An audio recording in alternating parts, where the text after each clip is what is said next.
you started off as a recruiter, got into the games industry with Team 17, started as TA, worked up to HR, brief stint at XR, and now you joined Airship, and that grew to CSO as well. Yeah, and then was invited into C-suite, so which was a lovely surprise, but hopefully a reflection of what I offer and the graft, I suppose, because it's really difficult when you look at what scaling a company takes and different nuances that you have to look at and cover.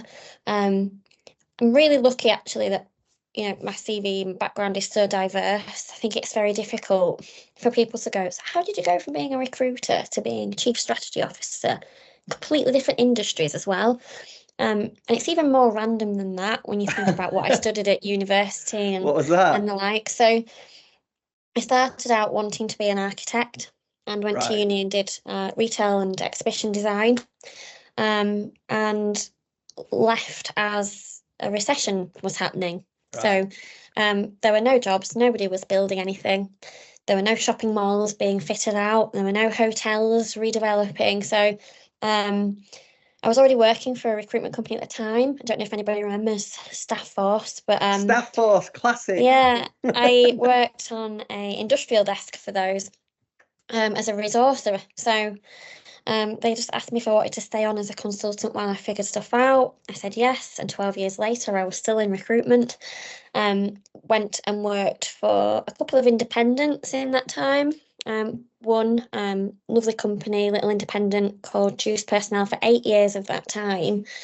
But we became a little bit more entrenched in how companies grew and scaled and, how they sort of designed their teams and departments and, gave them some kind of lighter HR solutions. So I already had visions of kind of building more, I suppose, in terms of that for myself. And I took a sabbatical actually and took 6 months off and, to eat, pray, live and all that kind of stuff. I was new to being a parent as well around that time. My daughter was very small. But I was so bored. Oh my God. And there's a local competitor, another agency, who I'd become quite friendly with the owners. And they checked in at about month 4 to see how I was getting on. And I was just really honest and said, I'm just bored. So bored. And he mentioned that there was a part-time role at Team 17. Which was just down the road from me at the time, in Wakefield. So I went along. They basically wanted someone to set up a talent department for them. They had no process, or it was quite kind of, light and free moving, rogue. There was no rules, and they wanted somebody with experience to come in and help set up that function. And given that was bread and butter for me, and it was part-time, so it was a nice sort of compromise, I said yes. Within 3 months, I was working full-time, and within like a year, I entrenched myself in all sorts of things within the business, from project managing the relocation to another spot, to HR, to engagement initiatives, building out the talent processes and procedures and hiring plans and whatnot. So yeah, I loved it. It was a great 4 years, and it made me completely fall in love with the games industry. Kind of reached a ceiling, and I thought, it's time to move on. And XR, VR, AR was a bit of a buzzword at the time. It was, and it really kind of excited me. Yeah. Local as well again. Yeah, so that was only over in Leeds at XR Games. A shorter contract of 6 months because I felt like I needed something a little bit maybe bigger or a bit more challenging than just HR alone. And yeah, I got invited to a chat with Joe, who's CEO of Airship. Immediately inspired. What a guy. And I don't know why, but he offered me a job. And here I am 2 and a bit years later, and helped him kind of build up from the foundations that he'd built so far. And I think because I know about talent and HR and operations, growth, scalability, I kind of knew all of the little parts of how to run a company, and I think that's really helped me help him. in terms of build that vision. I think that sometimes you meet people who are starting a game studio and they're really good at making a game, but they don't necessarily know how to create a company or how to set up the processes for onboarding people and just everything about the day in, day out. Because you can't know everything, and No. I think that's okay. And it's only because I'm nosy and that I've built such a menagerie of skill over the years, is that I like to know everything, and I like to know how things work. And if someone asks me to do something, I ask why, because I want to understand what it is I'm doing and what impact that has. And I think just rolling up my sleeves, and I'm very much a in the trenches sort of person, that kind of that natural ability to manage teams as well along the way has kind of been built, and nurturing teams to, I don't know, my way of managing individuals is allow them the freedom to make mistakes. Yeah. Navigate through, challenges together, and kind of empower them to want to know more. So I'm happy for them to constantly ask me questions about what I'm doing and why, because I think it helps them understand what we're doing and navigating as a business. Yeah, the bigger picture. And having that transparency. And hopefully, my teams agree that that's helped them grow as well as individuals. And I like to see other people succeed. I think it's a bit of a I don't know if it's a bit of a selfish trait, but I actually like to make people better than myself. Love that. A lot of leaders will see levers as an issue, but I actually see levers as a version of you doing your job incredibly well, and that you've created somebody else wants really badly, or you've nurtured them so much that they've hit a ceiling in your company and that they're ready to go on to do bigger and better things. And if you I suppose with you having navigated that with Team 17, you've been there. It's lived experience. Yeah, for sure. And not every company is going to give you everything that you want, and that's okay. As long as you know what your true value is, I think you'll always find your way. But there's so much more to do at Airship. Like, it's one of the companies that has never-ending potential, and I've worked for many clients as a consultant, so I've seen pretty much the good, the bad, and the ugly along the years, as you probably have as well. So I'm really particular about who I work for and who I work with. Friends, family, and peers, and colleagues will probably agree that I'm quite picky and have high standards, especially when it comes to excellence in process and following.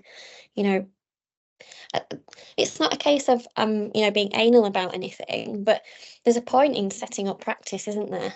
That it's followed. For sure, you've got to do it. Yeah, you have to do it.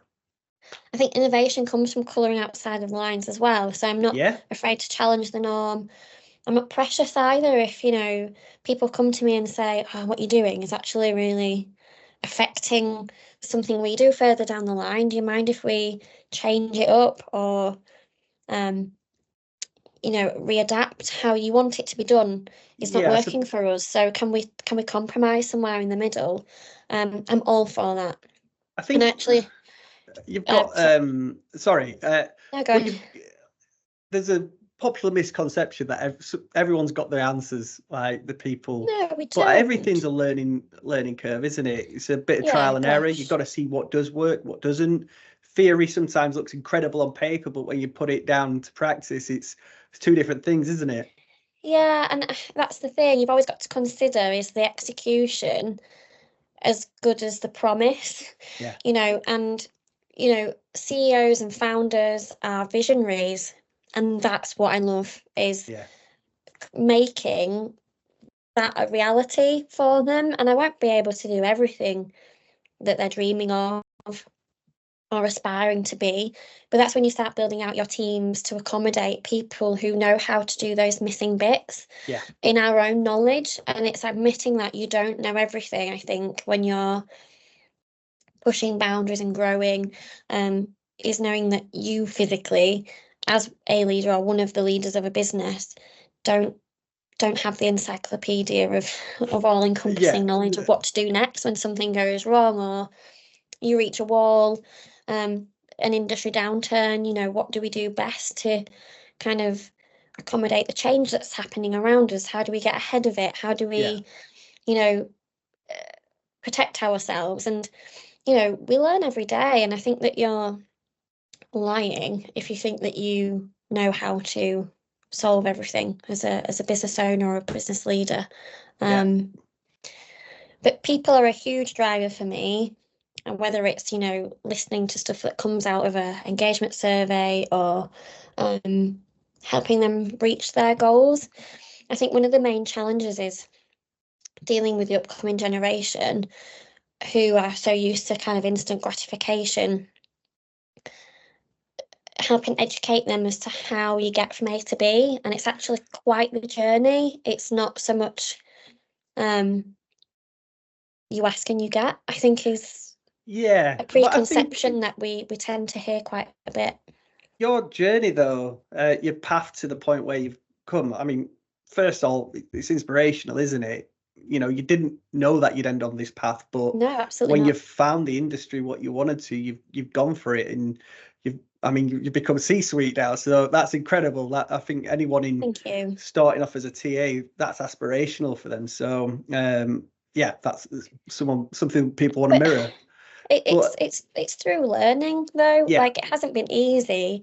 You know, it's come with tears, it's come with sacrifice, it's come with knowing my own weaknesses as well, and acknowledging that, you know, I'm gonna, you know, mess up sometimes as well. And you know, dealing with, you know, clients for 12 years that you basically said, yes, boss, no, boss, you know, 3 bags full, boss, will, you know, find you this purple unicorn that doesn't exist, you know, there you go.